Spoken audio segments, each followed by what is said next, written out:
Hi friend, मैं doctor Ajay Srivastava, आपका मेरे इस चैनल में स्वागत है।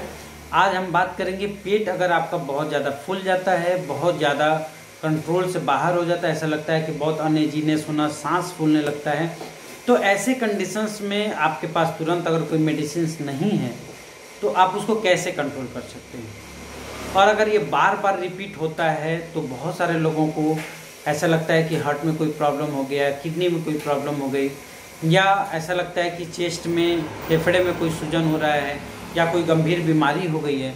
तो आप कैसे समझेंगे कि आपकी ये जो पेट फूलने की बीमारी है वो खतरनाक नहीं है। आपको हम इसके बारे में पूरे विस्तार से बताएंगे। पॉइंट टू पॉइंट हम ये समझते हैं कि पेट फूलता क्यों। पहले तो आप जान गए पेट फूलना क्या होता है। पेट पूरा ब्लॉटेड हो जाता है, चाहे आप खाना खाएं या ना खाएं।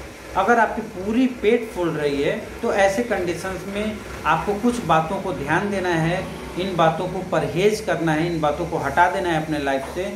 और अगर इसके बावजूद भी आपको दिक्कत होता है तो आपको डॉक्टर से कंसल्ट करना है। तो यानी हम आपको क्या बता रहे हैं, प्राइमरी ट्रीटमेंट बता रहे हैं आपके पेट फूलने। और अगर आप सही से मैनेज करेंगे तो मुझे पूरा विश्वास है कि 50% पेशेंट को रिलीफ मिलने लगता है, जिनको कोई बीमारी नहीं है, सिर्फ ब्लॉटिंग की बीमारी। तो पहला आपको करना क्या है, पेट पहले फूलने के कारण होती है बहुत ज़्यादा हम लोग तेज़ी से खाना खा लेते हैं, और तेज़ी से जो खाना खाते हैं तो उसके साथ साथ एयर डाइजेस्ट करते हैं, हम लोग एयर इनटेक करते हैं, जिसके वजह से पेट में बहुत ज़्यादा कार्बन डाइऑक्साइड हो जाती है, और कार्बन डाइऑक्साइड होने की वजह से पेट पूरा ब्लॉट कर जाता है, फूल जाता है। ऐसे को चीज़ों को, कंडीशंस को कंप्लीट रूप से ख़त्म करने के लिए आपको करना क्या है, खाते समय बोलना नहीं है, पहला। दूसरा कंडीशंस क्या होता है, खाना खाते समय आप धीरे धीरे चबा चबा के खाएं। याद रहे हर निवाले में लार मिलना जरूरी है। जैसे आपने खाना खाया तब तक चबाइए जब तक कि आपका लार नहीं निकल जाता है। धीरे धीरे आप देखेंगे कि एसिमिलेशन का कार्यक्रम आपके मुंह में ही हो गया, बस डाइजेशन का कार्यक्रम और एसिमिलेशन जो कुछ बच जाता है लार के साथ जब मिल जाता है तो बस एसिमिलेशन का कार्यक्रम जाते जाते बहुत जल्दी खाना पच जाता है। फ्रेंड्स, ये एक ऐसा स्टेप है जो अगर आप पहले दिन से मेंटेन करते हैं, आप यकीन मानिए आपके लाइफ में बहुत सारी जो आप गैस की दवा रखे हैं उसको लेने की ज़रूरत नहीं पड़ेगी। इसके अलावा भी और बहुत सारे उपाय हैं जो हम आपको बता रहे हैं। आप इनको अगर करते हैं तो 100% गारंटीड है कि कम से कम दवा की ज़रूरत आपके जीवन में पड़ेगी। दूसरी कंडीशंस क्या होता है, ऊपर से पानी पीना। आप देखे होंगे आज के समय में ये प्रचलन है कि लोग ऊपर से पानी पीते हैं, यानी कि बोतल से डायरेक्ट डाल देते हैं।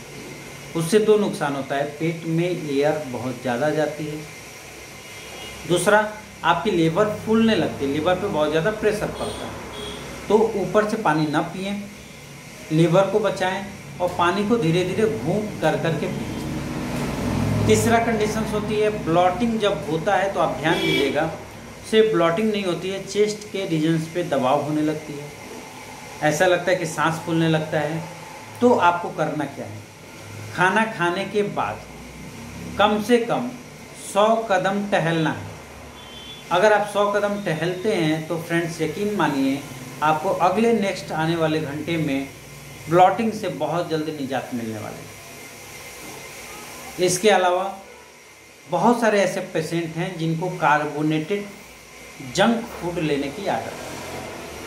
अब ये कार्बोनेटेड जंक फूड है क्या, आपने स्प्राइट का नाम सुना होगा, थम्स अप का नाम सुना होगा, जितने कोल्ड ड्रिंक है, सिर्फ लस्सी और छाछ को छोड़ दें। आजकल बहुत जगह छाछ भी और लस्सी भी कोल्ड ड्रिंक की जगह यूज़ किया जा रहा है। अच्छी ट्रेडिशनल अच्छा चलन है जो काफ़ी हद तक आपको मरने से बचाती है।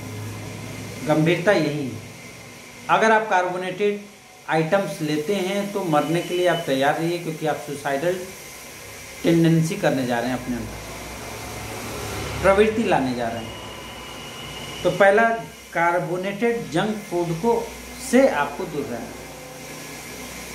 कोई कोल्ड ड्रिंक नहीं, कोई जंक फूड नहीं, और कोई एल्कोहल जो अगर आप ले रहे हैं तो कुछ दिन के लिए आप उसको दूर कर लें। तीसरा कंडीशंस क्या होता है, नॉन वेज यानी एनिमल।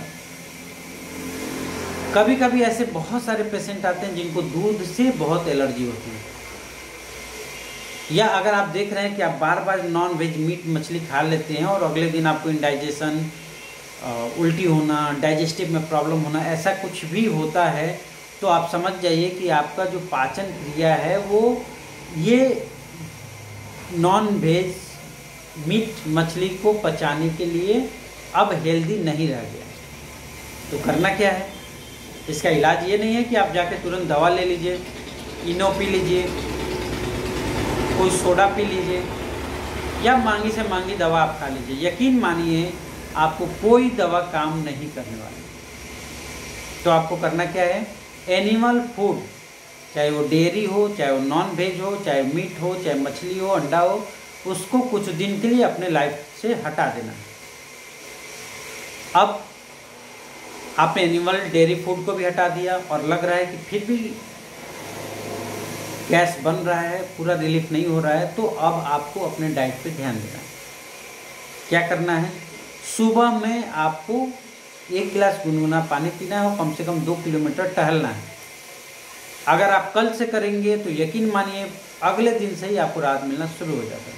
जो प्रॉब्लम्स है उसके लिए आपको रोग की दवा तो लेनी पड़ेगी, वो तो ठीक होता नहीं है। आप ये मत समझिए कि हम दवा मना कर रहे हैं और ये सब करने के लिए कह रहे हैं। आप अगर दवा के साथ, ऐसे बहुत सारे पेशेंट आते हैं जो दवा के लेने के बाद भी रिलीफ नहीं होता उनको, तो उनको ये मॉनिटरिंग करना पड़ेगा। अब बात करते हैं ऐसे फास्ट फूड की जिसको लेने के बाद इनडाइजेशन बढ़ जाती है। जैसे आप रोल लेते हैं, चाउमीन लेते हैं, मैदा का जितने भी आइटम्स लेते हैं उसको भी कुछ दिन के लिए अपनी लाइफ से हटा दें। इसके बाद आपको एक फिक्स अमाउंट यानी 4 लीटर पानी दिन भर में पीना है, इसको भी फिक्स कर लीजिए। अब ये पानी में क्या क्या आप शामिल कर सकते हैं, मौसमी के जूस, नारियल पानी। अगर आप नारियल पानी दिन भर में एक बार ज़रूर पीते हैं तो यकीन मानिए आपको पेट और गैस्ट्रिक का प्रॉब्लम्स काफ़ी हद तक राहत मिलेगी। इसके अलावा बहुत सारे ऐसे लोग हैं जिनको ब्लॉटिंग के बाद जैसे पेट पूरा फूल जाता है, उसके बाद डकार आना शुरू होता है, और जब डकार आती है तो इस डकार को रिलीफ के लिए आप इनो लेते हैं, जो आप एक खतरनाक कदम उठाते हैं। आपको करना क्या है, आपको लेना है हींग, और होम्योपैथिक दवा अगर आप लेते हैं तो रेफेनस सेटाइवा आता है। आप रेफेनस सेटाइवा को क्यू पोटेंसी में 10 बूंद आधा कप पानी में डालकर ले लीजिए, और उसके साथ साथ ये डाइट मेंटेन करते रहिए, काफ़ी हद तक आपको राहत मिलना शुरू हो जाता है। तो फ्रेंड्स, हम आशा करते हैं कि आपको ये वीडियो ज़रूर पसंद आएगी। वीडियो को लाइक, सब्सक्राइब, शेयर ज़रूर करें। Thanks a lot.